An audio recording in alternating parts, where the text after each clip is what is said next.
Yai Mila Diriku, Yai Mimila Stasha, Đó ta hay nhảy quay đâu qua cô khi gá và kênh là trò tổ cô ta ta qua cô tỏ lỡ tại số đâu phải là quê đâu thứ thó đó đi đi phải là tất cả em mình đó.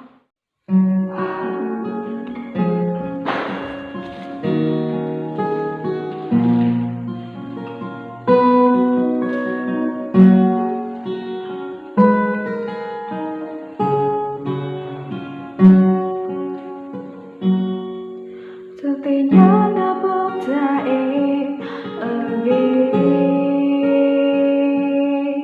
giờ số cứ mong mình ngờ đó dần đó mà xa bờ chân đi phê lơ chỉ bà nhớ ta vô hương ra tay ngỡ mi nhớ em bà nhớ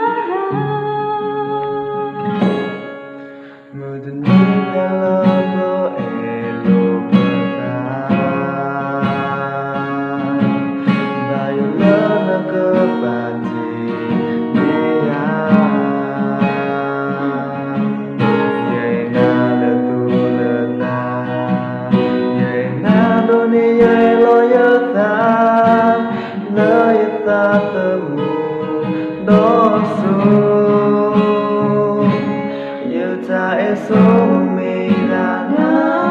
qua lời em là khi cơ thể mình na từng năm hát mồ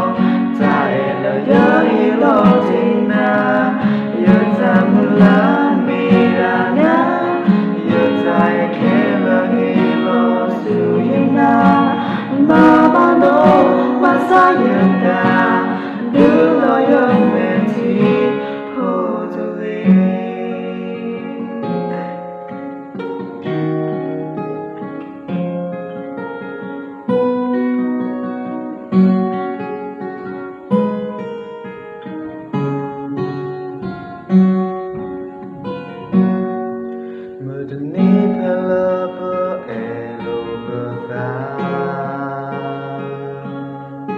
Bayo lana ke pati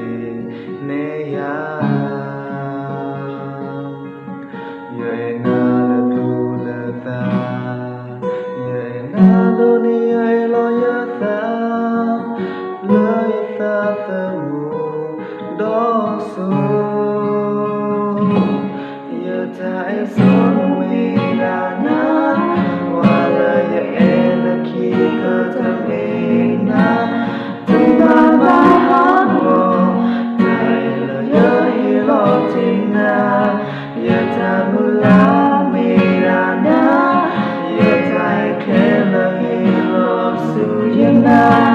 Mà ba đô mà sao